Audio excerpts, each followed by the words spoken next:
পৃথিবীতে নাই, তুমি মারা গেছো, চিন্তা করবা তুমি মারা গেছো। এরপর চিন্তা করবা তুমি যে মারা গেছো পৃথিবীর কারো কোনো সমস্যা হচ্ছে কিনা। তুমি যে মারা গেছো পৃথিবী কি থেমে আছে? তোমার পরিবার থেমে থাকবে? তোমার শিক্ষা, তোমার বন্ধু বান্ধব, তোমার আত্মীয় স্বজন কেউ থেমে থাকবে? কেউ থেমে থাকবে না। তুমি পৃথিবীতে থাকো বা না থাকো, কারো কিছু আসে যাবে না।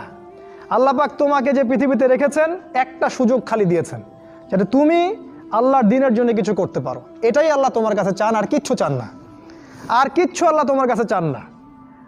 আল্লাহ চান তুমি একজন ভালো মানুষ হও, ভালো মুসলিম হও এবং দ্বীনের জন্য কিছু খেদমত করে পৃথিবী থেকে বিদায় নাও। এই দিন তুমি ছাড়াও বিজয়ী হবে ইনশাআল্লাহ। তুমি থাকো বা না থাকো, এই দিন কিন্তু বিজয়ী হবেই। হয় তোমাকে নিয়ে হবে অথবা তোমাকে ছাড়াই হবে। জীবনের উদ্দেশ্য ফিক্স করো। জীবনের উদ্দেশ্য একটাই, জান্নাত।